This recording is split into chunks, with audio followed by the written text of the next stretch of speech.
For MMA fans globally, I feel like Jon Jones, the name Jon Jones, the subject Jon Jones has become a sore subject for many MMA fans. We got super excited, I think, when the talks of Jon Jones versus Tom Aspinall were coming to a head and coming to a point where we thought this fight was actually going to happen. And then we just had nothing but disappointments and delays. And we don't know what to think anymore. We don't know whether or not to believe this fight is even viable, is even whatsoever on the table. And I think most fans have given up. Now it's created all this controversy with journalists getting upset. Everybody now just getting behind Tom Aspinall and saying, Jon Jones, either step up or step off, either fight or vacate the title. And me and Justin have not even wanted to really talk about this anymore because it's just tiresome. It's boring. Nothing's really happening except for a Twitter war. And I've been watching in the media people get more and more frustrated, just seeming to latch on to this narrative and try and berate Jon Jones, say he's ruining his legacy, which I don't actually agree with necessarily. I think when people look back at the end of the day, I mean, his legacy is so long and so cemented that I think this little ending chapter, if he doesn't fight Tom Aspinall, will be just a blip. Maybe people will bring it up here and there, but I don't think it's going to affect his long-term legacy. That's just my 2 cents.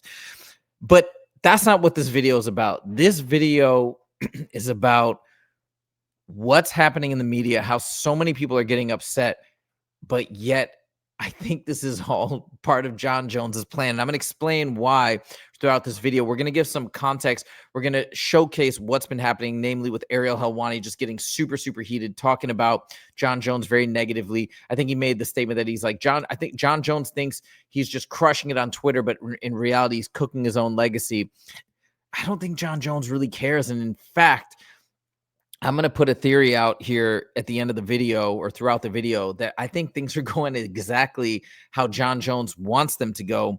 And I'm going to tell you what I think he wants and why I think everything is going exactly how he wants. And also Javier Mendez has a new show, Javier and Mo show. You guys got to check it out. And he kind of lays it out perfectly. He's one of the few people that I feel like gives a non-emotional response or reaction to this entire saga. I think a lot of folks who are close with Tom Aspinall, like Michael Bisping or Ariel Helwani, they're really piling onto Jon Jones, where Javier Mendez, I think, shoots it straight down the middle, explains exactly what's going on. All right, so let's jump through this entire story here, the saga of Jon Jones as it continues. First, we're going to go with what Ariel Helwani recently said in a show 2 days ago about this entire saga and kind of why it's stalling out right now. Check this out. Because as I've said from the beginning, he always deserved millions upon millions of dollars. It's not fuck you money. It's what he's owed. It's what he's worked to achieve. But, there was a back and forth. They got him that money. They finally got him that money. And he said yes. And then he said no. And since he said no, they've been trying to figure out a way to get him to do this fight. One last fight. He ain't. Okay.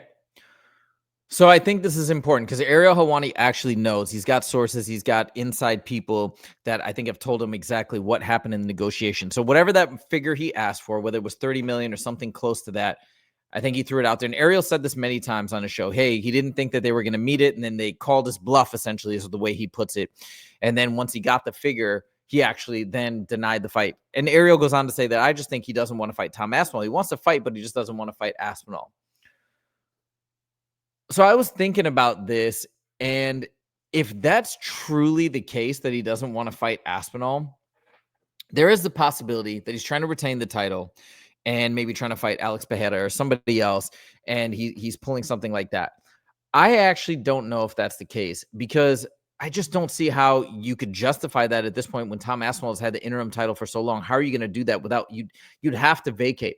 So I think if he truly wanted to fight somebody else, he would just vacate and move on. This whole back and forth would make no sense in that case. What I think is actually happening is Jon Jones, yes, agreed initially, and then maybe changed his mind. Now, I'm not saying this is a ethically sound decision if you have given a handshake agreement or a verbal agreement that you'll take a fight for a certain amount. Like you put out an offer, right? This is a basic contract law.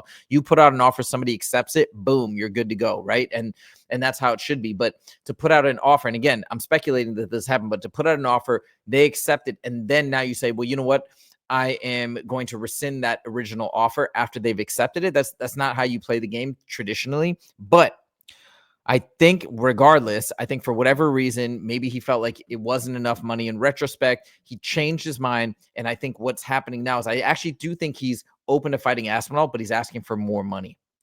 And so he said, all right, you give me 30 million. Wait, on second thought, no, I want a bigger payday. I want 35 or whatever. So I think maybe that's what's happening. That's the only thing that could explain why this saga is continuing. All right, now we're going to move on to the next clip. Again, Ariel Helwani has been going crazy, been talking about this nonstop and getting really, really emotional. Now even DC is weighing in. So again, just to give you a little hint, a little idea of what Jon Jones and this entire saga is doing to the media, I'm going to play this next clip. And then after that, we're going to get into Javier Mendez's 2 cents on this entire saga. And I think he lays it out perfectly that everything is going according to plan for Jon Jones, which is crazy. He's like, if you buy into this narrative, he's just a master puppeteer. Okay, so check out Daniel Cormier's thoughts.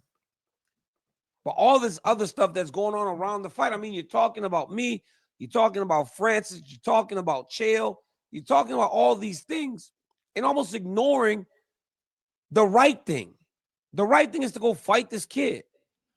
And if you beat him, which is a real thing and a real likely scenario, you can then stick it to everybody like you've done on so many different occasions and tell them about it.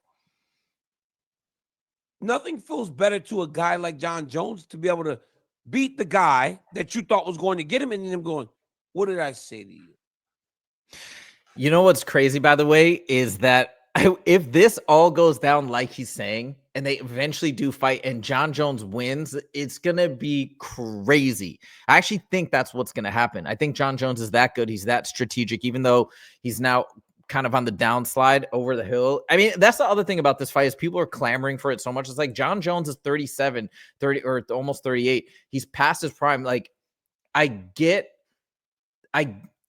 wanting to see it just to kind of keep the division moving forward, and Tom Aspinall's been waiting. I get that, but it's not like two guys right square in the middle of their prime. I think, which, like DDP versus Hamzat or something like that. But anyways, I digress. My point in showing this video is look how everybody is jumping to the defense of Tom Aspinall, saying, Jon Jones, you need to get going. You need to move. You need to fight. Ariel's been going crazy about it. And that's all good and well. And I think a lot of the media members who are anti-Jon Jones, or like MMA Guru who's going off on Jon Jones, they all think that they're winning. They're getting the petition. They're getting 200,000 signatures. But at the end of the day, are they winning? Or are you just drawing more and more attention to this fight, more negative attention to Jon Jones, which at the end of the day could actually push the UFC's hand to offer him the money that maybe he's asking for to actually get him that supreme payday? Like, is this all a big plan? And I've thought that, but you just don't know because it's been going so haywire. And then we get to Javier Mendez on this new show. And I think he's the first guy, or one of the few people that have laid this out, in my opinion, correctly. But Jon Jones he knows how to play the media. He's been at this for a long time. He no rookie. He knows what he's doing.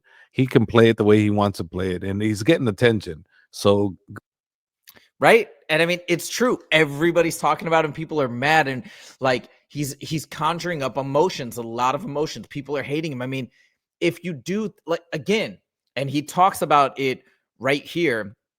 If the UFC really wanted to strip him, they would strip him, but they haven't yet. And that means they're still trying to make this fight. That means there's still a number out there, is my guess, that could still possibly sway Jon Jones. He's trying to up the ante. It's the only thing that makes sense.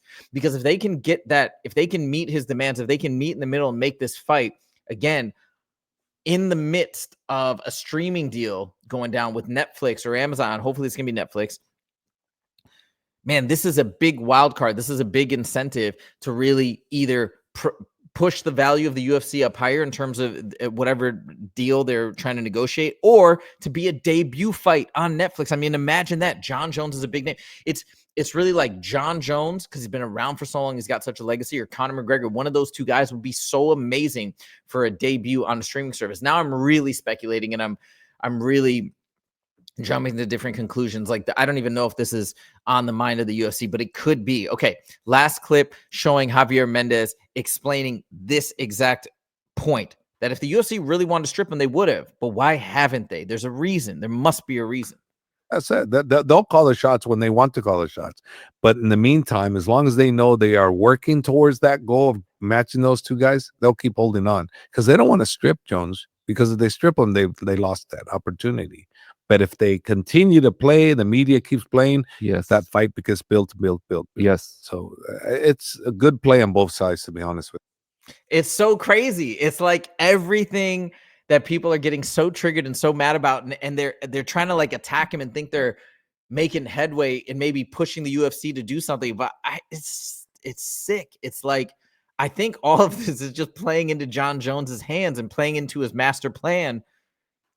And it's like, if I'm reading this correctly, if Javier Mendez is right, and my presumption is correct as well, it's wild, because then that means Jon Jones is literally outwitting everybody, the UFC brass, the public, the media. It's wild. I don't know if you guys agree with me, but let me know if you do, because I do think at a minimum, if you buy into the chance that this is possible, this is like the greatest puppeteering I've ever seen in mixed martial arts, in my opinion. It's wild. It's wild. Let's see what happens. I think this fight's going to happen. I think it's going to happen. I think Jon Jones is holding out for a higher number. And maybe, yes, he backed out of an original affirmative response in terms of taking on this fight. But will it all work out for him in the end? I mean, like, how crazy it would be? What if he gets another like 5 or 10 million and then wins and then walks away? That would be the most insane ending to his career. Crazy. So I'm kind of back on the train. I'm kind of excited to see what happens. I said for a long time, I don't care about this fight. Don't talk to me about this fight. But Javier Mendez just reignited my interest. Let me know what you guys think. Do you guys agree or disagree? Thank you so much for joining. We'll see you in the next video. Take it easy.